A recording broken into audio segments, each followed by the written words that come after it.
पहले कॉन्सेप्ट देखना, मोमेंट यानी आघूर्ण। मोमेंट होता क्या है, जैसे कोई एक फिक्स पॉइंट है O, क्लियर। अब इस पे यहाँ इस लाइन पे कोई फोर्स लग रहा है, क्लियर, एक बल लग रहा है। बल की क्रिया रेखा जो एक्शन लाइन है अपने पास ये है। मैंने इस फोर्स पर इस फिक्स पॉइंट से परपेंडिकुलर लाइन ली, क्लियर। तो मोमेंट क्या होता है अपने पास, फोर्स और इसकी जो ये फिक्स पॉइंट है उससे परपेंडिकुलर डिस्टेंस कितनी है, 1, क्लियर। क्या होता है मोमेंट की कंडीशन, फोर्स और इसकी इससे क्या होनी चाहिए, परपेंडिकुलर डिस्टेंस, क्लियर। ये हो गई कंडीशन। अब मेन होता है मोमेंट की डायरेक्शन देखी जाती है कि पॉजिटिव या नेगेटिव, किस अकॉर्डिंग है। जैसे फोर्स की डायरेक्शन इधर है, ये कॉन्सेप्ट ध्यान से देखना, ये यहाँ से गया इसकी क्रिया रेखा, घूम के जो ओरिजिनल लाइन है वापस वही आनी चाहिए। ये मैंने यहाँ से घुमाया, घूम के जो इसकी क्रिया रेखा पहले वाली थी डायरेक्शन वही है, बट तो ये कैसा घूमा, क्लॉकवाइज या anti clockwise, anti clockwise. Anti clockwise होगा तो मोमेंटम पॉजिटिव आएगा, क्लियर। अब अगर मैं इसको नीचे घुमाऊं क्लॉकवाइज, जो पहले डायरेक्शन थी वो आई क्या, अपोजिट आ गई, तो ये गलत घुमाया है अपन ने, क्लियर। घुमाने पर फिक्स पॉइंट के रेस्पेक्ट में जो पहले डायरेक्शन थी वही आनी चाहिए। फिर देखेंगे कैसे घुमाया है अपन ने, एंटी क्लॉकवाइज तो पॉजिटिव मोमेंट होगा, क्लॉकवाइज है देन नेगेटिव होगा। जैसे मैंने ये वाला ले लिया, फोर्स यहाँ लगा, कैसे घूमेगा, आ रही वापस, तो कैसे घुमाया अपन ने, क्लॉकवाइज, तो मोमेंट क्या हो जाएगा, -F और ये ओमेगा। समझ में आ गया। तो मोमेंट का मतलब फोर्स जिसके सापेक्ष अपन ने फिक्स पॉइंट लिया है उससे perpendicular distance, direction anti clockwise है देन मोमेंट पॉजिटिव होगा, क्लॉकवाइज है देन नेगेटिव होगा। बाकी अपने को घुमा के देखना है कि डायरेक्शन जो पहले थी वापस वही आनी चाहिए, क्लियर। ये नहीं आ रही थी तो ये अपन ने गलत तरीके से घुमाया, क्लियर। अब इसमें भी देखो, मान लो ये है, मैं इसको यूं घुमाऊं नीचे जाके, उल्टी आ गई, क्लियर, यानी ये गलत है, क्लियर। ये मोमेंट का कॉन्सेप्ट। हाँ, अब निकाल लो एग्जांपल फर्स्ट, ये वेरी इंपॉर्टेंट लगा देना, 7 मार्क्स में भी आ जाता है, डायरेक्ट 15 में भी आ जाता है ना। फर्स्ट और सेकेंड दोनों ही वेरी इंपॉर्टेंट थे, सेम टाइप, थोड़ा सा डिफरेंस है ना। एक सीढ़ी है, इसका गुरुत्व केंद्र यानी सेंटर ऑफ ग्रेविटी, इसे 2 पार्ट्स ए और बी में डिवाइड करता है। ध्यान से लगे समझना, जैसे ये कोई सीढ़ी है, सीढ़ी हमेशा इस तरीके से रखी जाती है, ये सीढ़ी है, इसका सेंटर ऑफ ग्रेविटी इसे ए और बी पार्ट में डिवाइड करता है। अगर नहीं दे रखा है तो सेंटर ऑफ ग्रेविटी हमेशा इन जनरल का लेते हैं मिड पॉइंट, क्लियर, यानी 2 इक्वल पार्ट्स में डिवाइड करते हैं। अगर क्वेश्चन में नहीं दे रखा है तो अपन लेके चलेंगे सेंटर ऑफ ग्रेविटी जो लैडर है, सीढ़ी है, उसको 2 इक्वल पार्ट्स में डिवाइड करता है। यहाँ दे रखा है किस पार्ट में डिवाइड कर रहा है, ए और बी में, क्लियर। तो एक सीढ़ी का गुरुत्व केंद्र जो सेंटर ऑफ ग्रेविटी है इसे 2 इक्वल पार्ट्स ए और बी में डिवाइड करता है। सीढ़ी का एक सिरा रफ फर्श पे और दूसरा सिरा रफ वर्टिकल दीवार पर टिका। यदि फर्श तथा दीवार का जो कोफिशिएंट ऑफ फ्रिक्शन है म्यू और म्यू डैश है तो प्रूफ करना है सीमांत संतुलन। सीमांत संतुलन अपन ने पढ़ा लिमिटिंग फ्रिक्शन यानी फिसलने की पोजीशन, क्लियर। जो फिसलने की पोजीशन में वो कहलाता है लिमिटिंग फ्रिक्शन, उसका फर्श से झुकाव ये होना चाहिए। मेन इस क्वेश्चन में डायग्राम देखना, डायग्राम क्या होगा,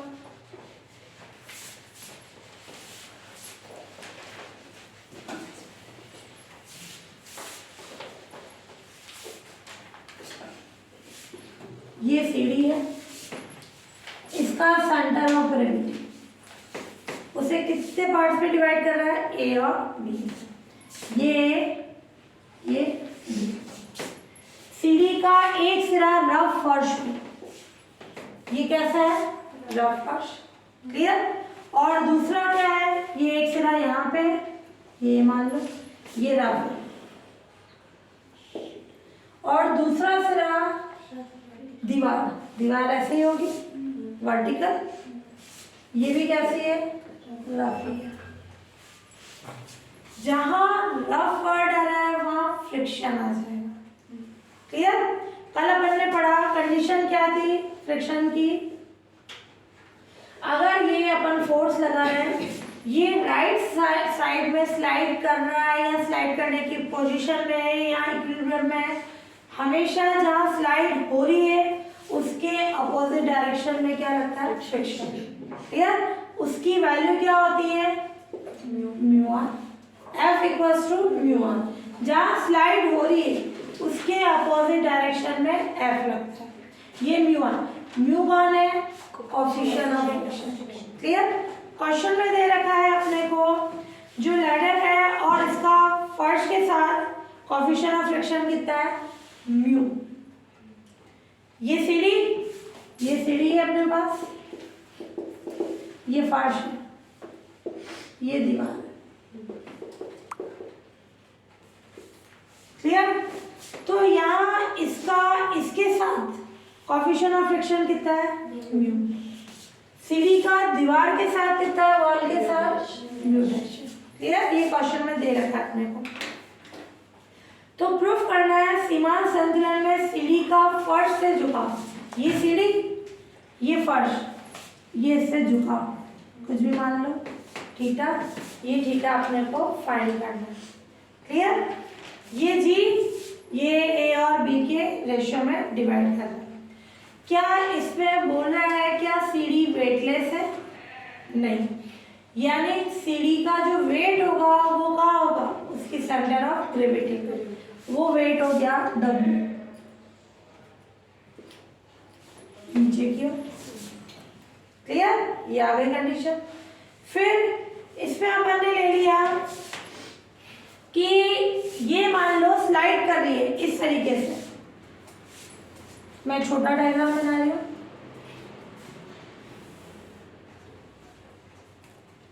कॉन्सेप्ट ध्यान से समझना।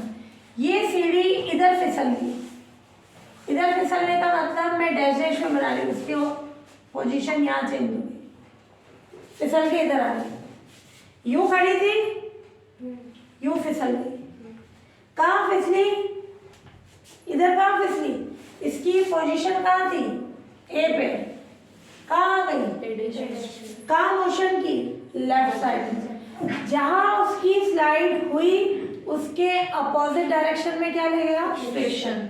क्या आएगा फ्रिक्शन की value, mu R. Coefficient of friction R, पहले लगाएंगे आर, नॉर्मल रिएक्शन, इस फर्श के लंबवत क्या लगेगा, आर, नॉर्मल रिएक्शन, क्लियर। अब अपने एफ कहाँ लगेगा, सीढ़ी की मोशन कहाँ हुई, लेफ्ट साइड में, तो ये म्यू आर इधर है। कंडीशन आई समझ में। मेन क्वेश्चन में डायग्राम है, तो ये जो लैडर थी यूं खड़ी थी, ये स्लाइड कर गई, यानी इसकी पोजीशन ए से ए डैश आ गई, इसकी ए डैश से ए डैश ही नहीं, उसने लेफ्ट साइड में स्लाइड की, तो उसका फ्रिक्शन का होगा राइट साइड में, ये हो गया म्यू आर। फिर दूसरी कंडीशन, ये भी रफ है तो यहाँ पे भी फ्रिक्शन की कंडीशन आएगी। कोएफिशिएंट ऑफ फ्रिक्शन क्या दे रखा, अपन ने ले लिया कि इस वॉल के परपेंडिकुलर कौन लगा, एस, नॉर्मल रिएक्शन, दूसरा लगा ना, है ना,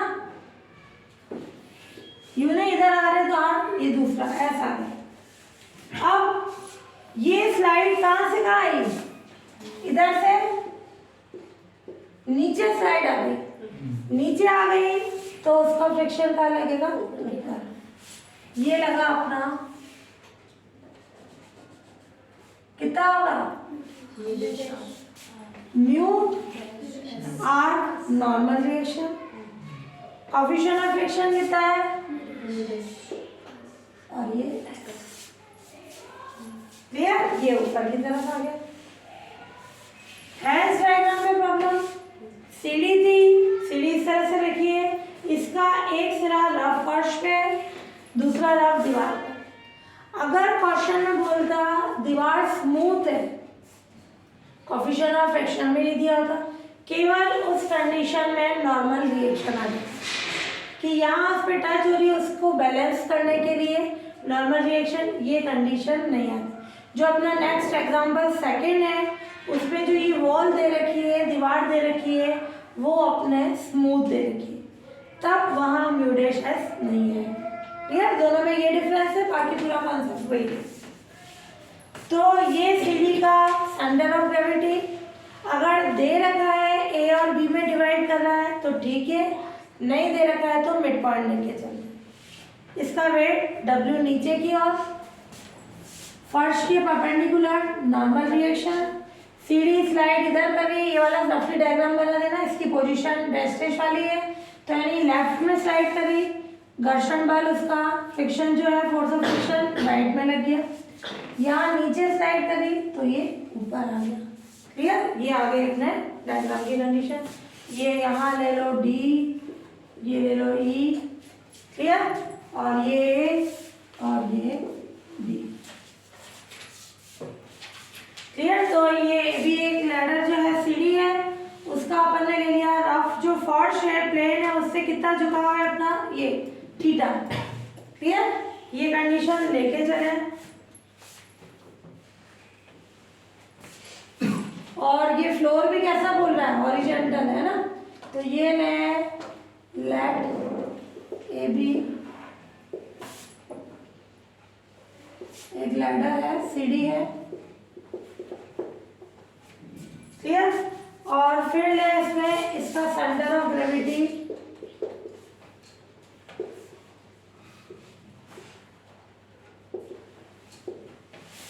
जी है, जो इसे ए और बी पार्ट्स में डिवाइड करता है।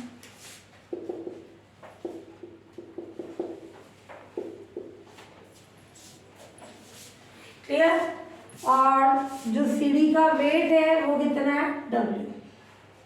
नीचे क्या है का वेट डब्ल्यू। फिर हमने ले लिया सीढ़ी का एक सिरा ए रफ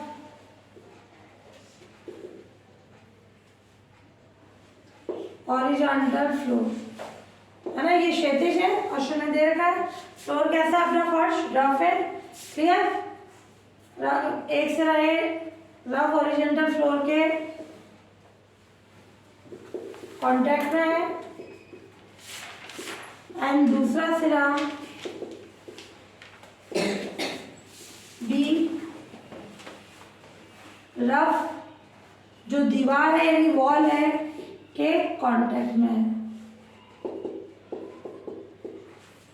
ठीक है, बाकी अपन ने डायग्राम में मेंशन कर दिए हैं, ये फ्रिक्शन ही कौन सी कंडीशन है कितना चाहो, और फ्लोर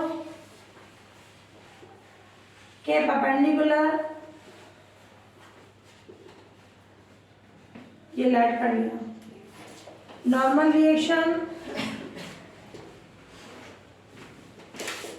आर है, एंड वॉल के परपेंडिकुलर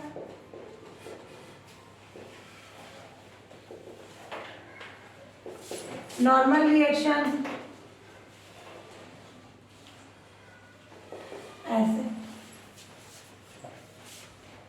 क्लियर, ये सब अपन ने लैट कर लिया। अब अपन क्या कंडीशन ले लेंगे इसमें, इन फोर्सेस का, और ये क्या हो गया अपने फोर्स ऑफ फ्रिक्शन ए पर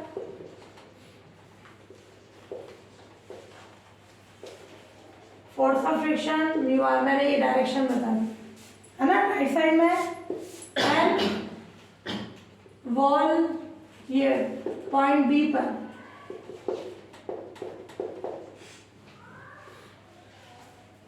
force of friction mu dash S, ये इधर है, ये ऊपर की ओर, क्लियर, ये डायरेक्शन शो कर दो। आप इन फोर्सेस का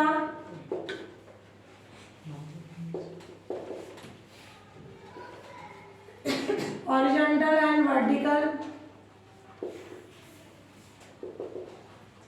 डायरेक्शन में रिजॉल्वेंट पार्ट्स लेने पर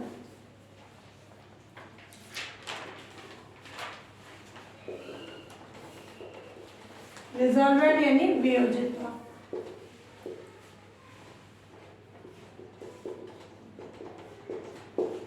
क्लियर, ऐसे कंडीशन बनाते हैं।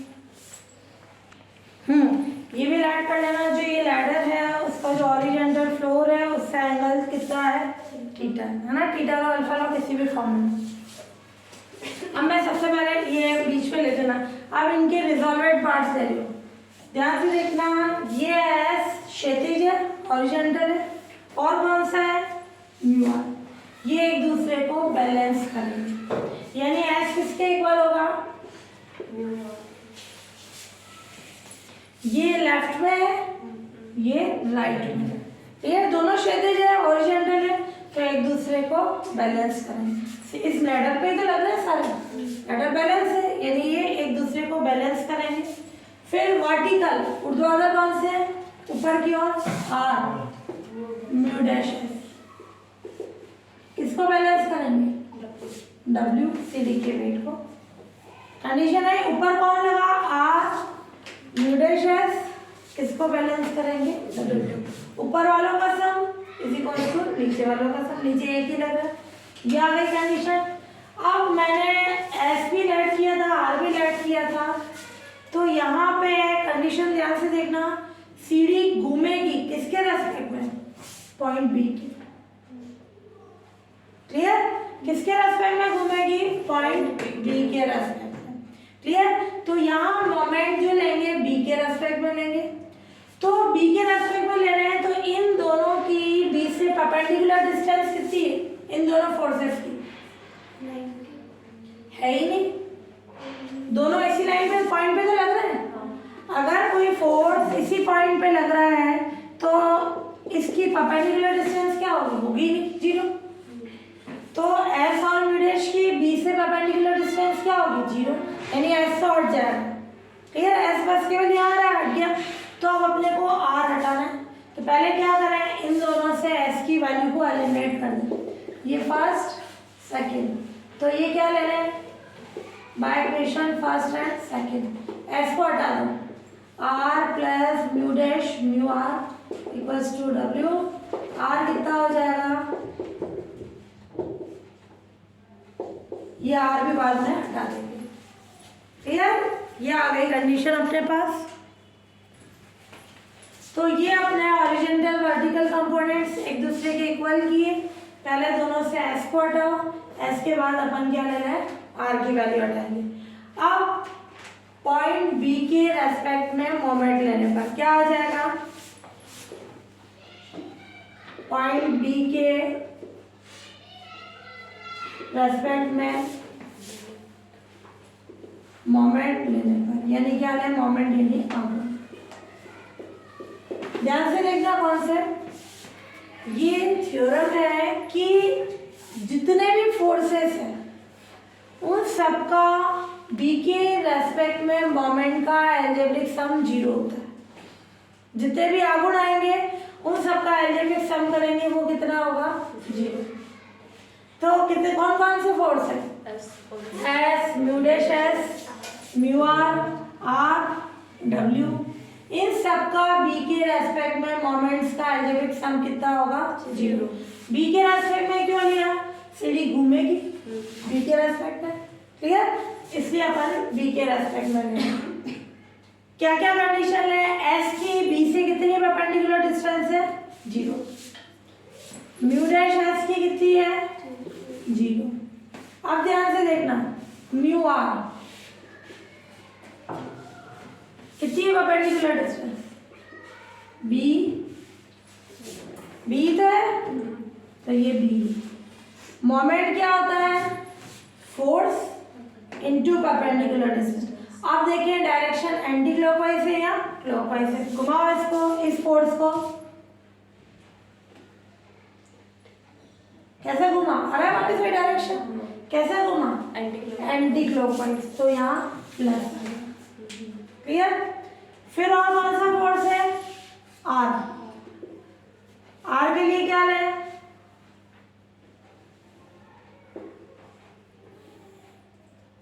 परपेंडिकुलर डिस्टेंस क्या होगी, BH। इसकी जो क्रिया रेखा है, एक्शन लाइन है, बी के लिए परपेंडिकुलर डिस्टेंस कौन सी है, BH। BH और AE क्या है, बराबर है। क्लियर, BH और AE, तो BH की जगह अपन AE लेंगे क्योंकि इस ट्रायंगल का यूज करना है अपने को। क्लियर। हाँ, अब इसकी देखो डायरेक्शन क्लॉकवाइज है या एंटी क्लॉकवाइज, ये घूम के कैसा घूम रहा है, क्लॉकवाइज। क्लियर, क्लॉकवाइज है तो माइनस आर, और यहाँ क्या है आपने ए, BH इक्वल्स टू ए। एक स्टेप और लिखो BH करके, मैं डायरेक्ट ए लिख रही हूँ। और कौन सा फोर्स बचा, आर हो गया, म्यू आर हो गया, ये दोनों होगा W। Clear.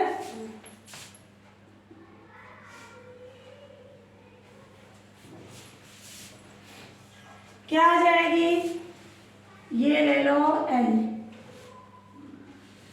BL। Clear, BL किसके इक्वल होगा, D के। क्लियर, D लो या इससे मिला दो, GF। क्लियर, कोई से भी ले सकते हो, या BL की फॉर्म में रहने दो, मैं एंगल निकाल लूंगी, BL को BL में रहने दो, इतना करो, इससे अच्छा अपन BL ले। तो ये क्या है, किसके लिए ले रहे हैं, W, BL। BL ये बुझा है, मैं इसके उससे निकाल लूंगी। हाँ, अब क्या करें, W की एक्शन लाइन क्लॉकवाइज है एंटी क्लॉकवाइज, ये घूम के वापस आ रही है, कैसा है, एंटी क्लॉकवाइज, तो प्लस। सारे हो गए फोर्सेस, उनका अलजेब्रिक सम कितना होगा, 0। क्लियर, तो B के रेस्पेक्ट में मोमेंट्स का अलजेब्रिक सम कितना हो गया, 0। क्लियर, तो एक तो अपन ने क्षैतिज और ऊर्ध्वाधर दिशा में डिवीजन किया, वर्टिकल हॉरिजॉन्टल जो भी है लेफ्ट और राइट साइड में लग रहा है इक्वल कर दो, और एक मोमेंट की कंडीशन ले लो। अब अपन क्या क्या करें, वैल्यू निकालेंगे, ये तो हट गए। B किसके यूज से निकाला है, ट्राइंगल AB, AB है अपने पास, कितनी है AB, A plus B, angle theta है, उसके यूज से B आ जाएगी। फिर A भी उसी ट्रायंगल की यूज से आ जाएगी, और BL निकालने के लिए ये थीटा है, ये 90 है, तो ये कितना हो जाएगा, ये 90 माइनस थीटा है, तो ये कितना हो जाएगा, ये हॉरिजॉन्टल वर्टिकल, ये थीटा है, ये B है, तो BL निकाल सकते हैं हम। सारी वैल्यूज यहाँ रख देंगे, R की वैल्यू यहाँ रख देंगे, सॉल्व करके थीटा की वैल्यू आ जाएगी, जो थीटा चाहिए वो आ जाएगा। क्लियर, तो निकालेंगे एक की वैल्यू,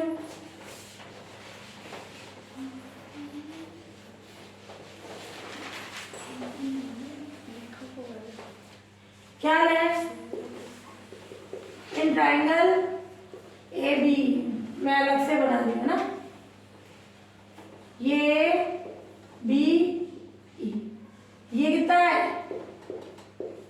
ये भुजा पूरी कितनी है, A प्लस B, ये साइड, ये थीटा, ये इसके सामने क्या हो जाएगा, P, ये लंब 90 के सामने, ये हाइपोटेन्यूज, ये कर्व, और ये बेस, यानी इसका आधा। तो जो जो चाहिए वो निकाल लो, क्या चाहिए, एक तो B अपॉन AB कितना हो जाएगा, परपेंडिकुलर अपॉन हाइपोटेन्यूज साइन, तो B कितना हो गया, AB यानी A प्लस B साइन, और ऐसे ही AE अपॉन AB क्या हो जाएगा, कॉस थीटा। AE कितना आ cos थीटा। आ गई दो। अब मैं निकालूं B L in triangle G B L.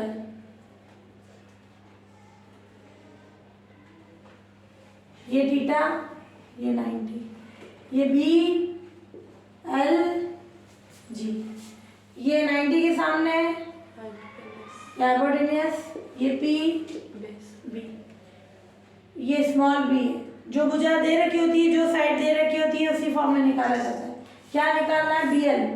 तो B L upon G B किसके इक्वल होगा? कॉस। तो बी एल कितना हो जाएगा? आ गई सारी वैल्यूज, यहाँ पुट कर दें। म्यू आर, बी आया अपने A plus B sine theta, R A ही आया A plus B cos theta, और डब्ल्यू बी एल आया अपने पास बी कॉस थीटा। थर्ड से आर की वैल्यू निकाल के यहाँ रख दें।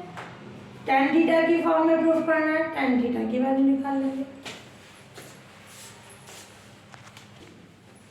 ये आ गई। अब अपन इसमें आर की वैल्यू पुट कर दें।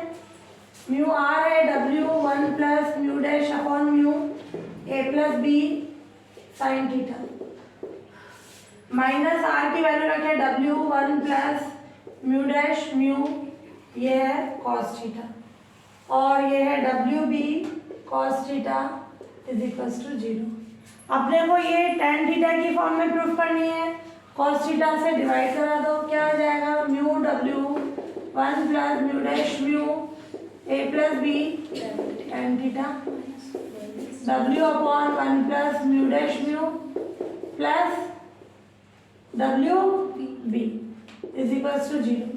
इसको सॉल्व कर लेना, इनको उधर भेज दो। टेन थीटा की वैल्यू आ जाएगी तुम्हारे, ये आ जाएगी A minus B mu mu dash upon mu A plus B. तो थीटा कितना हो जाएगा? Tan inverse A minus B mu mu dash mu A plus B. Clear? ये प्रूफ हो गई कंडीशन। और अगर इस पे ये नहीं दिया हुआ था कि centre of gravity A to B में डिवाइड कर रहा है, मिड पॉइंट लेते, यानी ए इक्वल्स टू बी, तो मैं यहाँ ए और बी इक्वल ले लूँगी। ये क्वेश्चन इस फॉर्म में भी आ सकता है ना, ए और बी इक्वल हो, तो उससे निकल जाएगी कंडीशन।